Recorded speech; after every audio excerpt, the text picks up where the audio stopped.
Selamat pagi Anda semuanya. Semoga kalian dalam keadaan sehat semuanya dan bersemangat. Oke, kali ini kita bertemu lagi di channel Bapak Gusti Oceania. Jadi materi kali ini yaitu membahas tentang potensi sumber daya alam dan kemaritiman Indonesia. Materi ini berada di kelas 7 semester ganjil. Jadi Bapak memposting slide dan menjelaskan slide itu agar nantinya kalian itu atau Anda bisa lebih cepat memahami materi. Lanjut saja atau langsung saja Bapak berikan slide-nya, tunjukkan slide-nya. Nah, ini materi kita yang akan Bapak bahas. Potensi sumber daya alam dan kemaritiman Indonesia, IPS kelas 7 semester ganjil.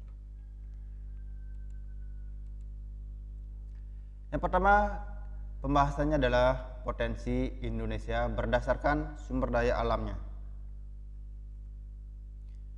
Sumber daya alam adalah semua bahan yang ditemukan manusia dalam alam yang dapat dipakai untuk kepentingan hidupnya. Bahan tersebut dapat berupa benda mati maupun benda hidup yang berada di bumi dan dapat dimanfaatkan untuk memenuhi kebutuhan hidup manusia. Sumber daya alam yang ada di Indonesia apa saja? Banyak. Pertama, tanah, air, hutan, udara, dan tambang. Di 5 unsur ini adalah sumber daya alam yang ada di Indonesia. Banyak ya. Oke, ada 5. Pertama Bapak akan bahas tanah dulu.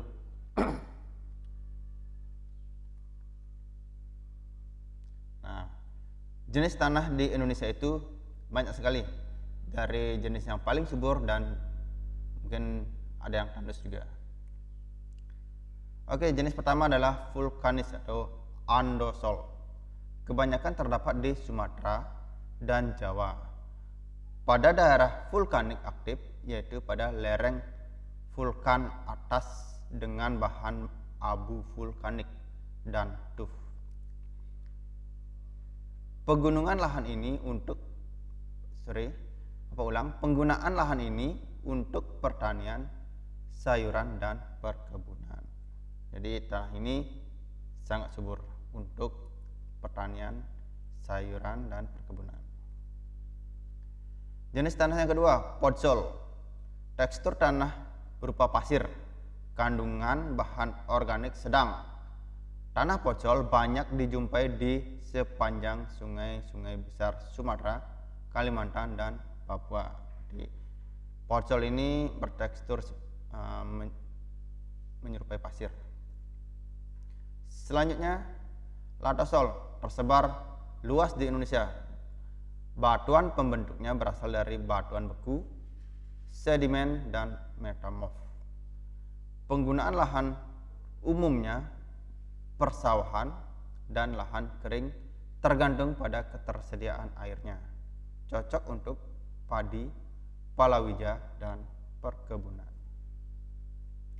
4. Aluvial berasal dari endapan lumpur halus, cocok untuk padi, palawija, dan perkebunan.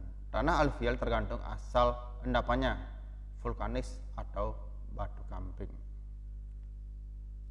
Grumusol merupakan tanah yang berasal dari batuan unduk, batu kapur, dan tufa vulkanik. Kandungan organiknya rendah, ada di Jawa bagian timur, Madura, Nusa Tenggara, dan Maluku.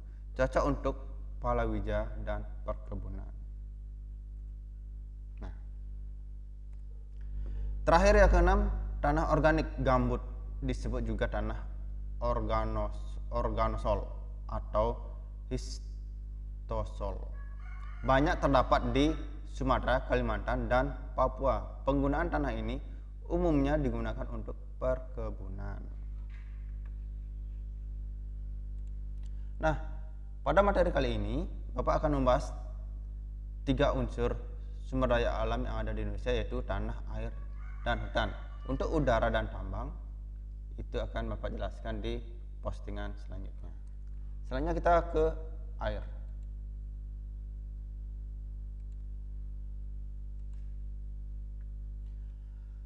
Air yaitu suatu zat yang terdiri atas zat hidrogen dan oksigen H2O. Seiring dengan pertumbuhan populasi manusia, kebutuhan akan air, baik itu keperluan domestik atau energi, terus meningkat. Air juga digunakan untuk pengairan, bahan dasar industri, penambangan, dan aset rekreasi. Ngerti ya? Sampai di sini ngerti ya kalian ya? Untuk industri minuman apa? Penambangan untuk ini, dan aset rekreasi itu seperti seluncuran air. Di bidang energi, teknologi penggunaan air sebagai sumber listrik sebagai pengganti dari minyak bumi telah dan akan terus berkembang, karena selain terbarukan, energi yang dihasilkan dari air cenderung tidak berpolusi, dan hal ini mengurangi efek rumah kaca. Biasanya kalau air digunakan untuk energi listrik, itu air itu menggerakkan kincir air sehingga itu disalurkan menjadi listrik sedemikian rupa. Selanjutnya kita ke hutan. Hutan ini banyak ya. Masih kita jumpai di Indonesia. Sekarang ini hutan masih kita jumpai. Mudah-mudahan sampai cucu kalian bisa melihat hutan ya. Menurut Undang-Undang Pokok Kehutanan Nomor 5 Tahun 1967, hutan adalah suatu lapangan pertumbuhan pepohonan yang secara keseluruhan merupakan persekutuan hidup alam hayati, alam lingkungannya, dan ditetapkan oleh pemerintah sebagai hutan.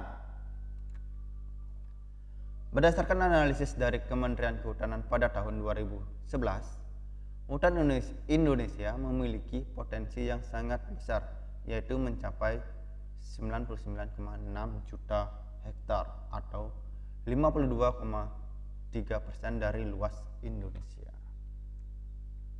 Ya, masih luas hutannya daripada pemukiman penduduk ya. Nah, sekarang Bapak akan menjelaskan jenis-jenis hutan. Tolong disimak, ini sedikit kecil tulisannya. Ya, ada 6 jenis hutan. Hutan hujan tropis. Cirinya, terdapat tumbuhan epifit, lumut, palem, dan pohon sejenis rotan. Ciri yang kedua, pohonnya berdaun lebar.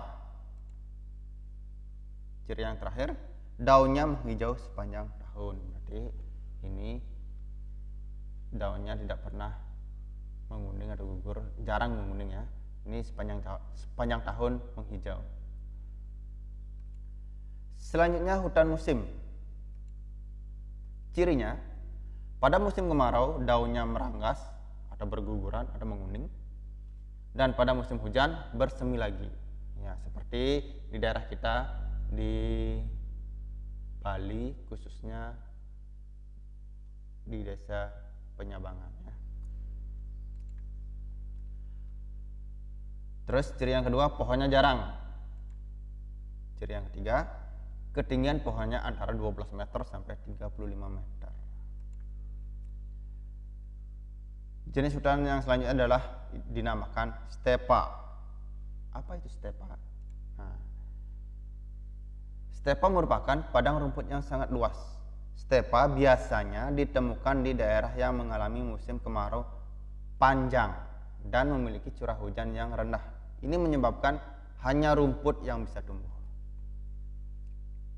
Selanjutnya, sabana atau savana. Sabana merupakan daerah padang rumput yang luas dengan diselingi adanya pepohonan atau semak-semak di sekitarnya.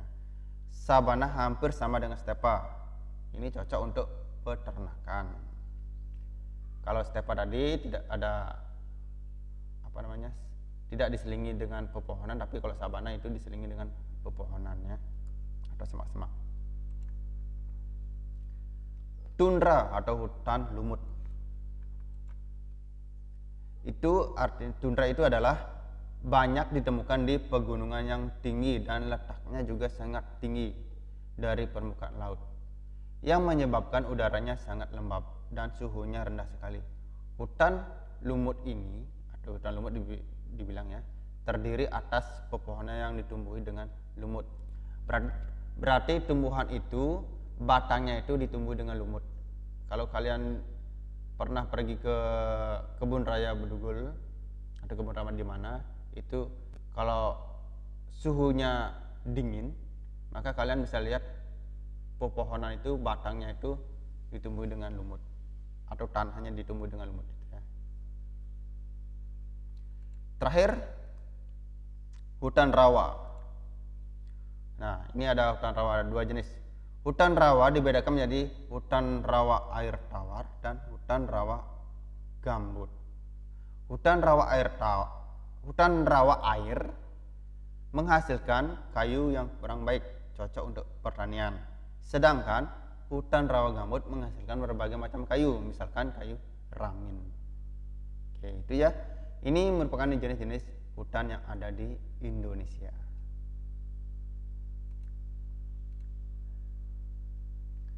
Sekarang kita menuju ke hasil hutan berupa kayu secara umum dan persebarannya. Pertama, kayu rasamala. Kayu rasamala dan akasia banyak dihasilkan di Jawa Barat. Kedua, kayu cendana banyak dihasilkan di NTT, Nusa Tenggara Timur. Kayu rotan banyak dihasilkan di Kalimantan, Sumatera Utara, dan Sumatera Barat. Keempat, kayu jati banyak dihasilkan di Jawa Tengah. Kelima, kayu kruing, meranti, agatis dihasilkan terutama di Papua, Sulawesi, dan Kalimantan. Lanjut, manfaat hutan. Wah, ini kalau kita bicara manfaat hutan itu banyak sekali ya. Tapi yang paling penting akan Bapak sebutkan di sini. Pertama, sumber kehidupan bagi masyarakat, khususnya masyarakat sekitar hutan dari produk yang dihasilkan. Ya. Misalkan itu apa? Misalkan dari kayunya atau buah-buahnya itu ya.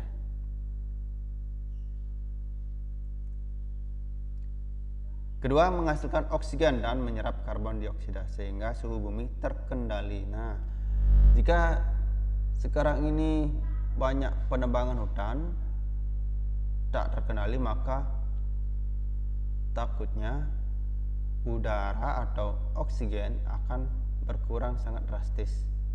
Jadi oksigen itu menjadi barang langka jadinya ya. Jadi jika kalian atau kalian menemukan masyarakat atau Anda menemukan masyarakat menebang hutan, itu bisa kalian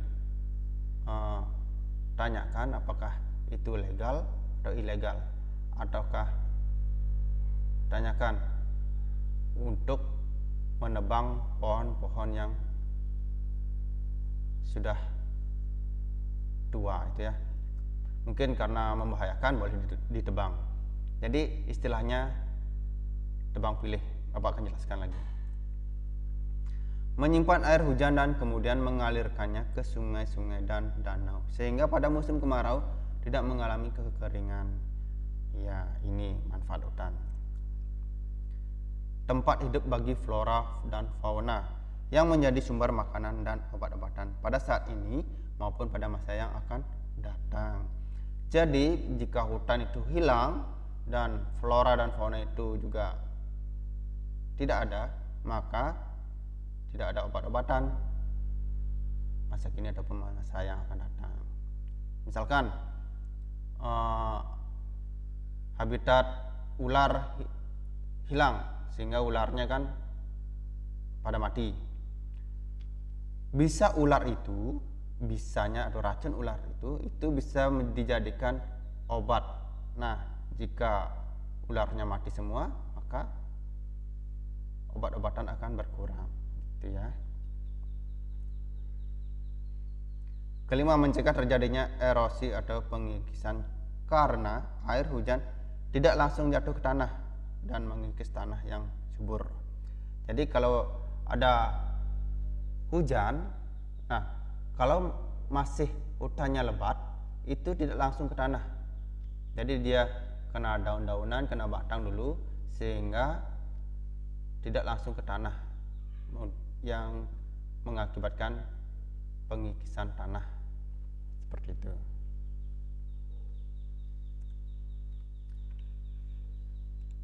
Oke, itu hutan ya. Jadi seperti itu materi kali ini yang Bapak jelaskan. Untuk udara dan tambang akan dijelaskan postingan selanjutnya. Jadi Ananda yang belum subscribe dan klik loncengnya, jadi segera subscribe dan klik lonceng agar Ananda mendapatkan notifikasi apabila Bapak memberikan atau memposting materi-materi terbaru, ataupun Bapak akan memposting mungkin postingan suasana sekolah, kegiatan sekolah, sehingga Ananda bisa pertama kali melihat postingan Bapak. Oke, itu saja untuk materi kali ini. Semoga bermanfaat dan bisa dicerna atau diresapi, karena ini penting sekali ya, sumber daya alam yang ada di Indonesia ini mudah-mudahan tidak akan habis seperti itu. Jadi mohon disimak dan dicermati. Oke, itu saja dulu. Selamat beraktivitas dan sampai jumpa di postingan berikutnya.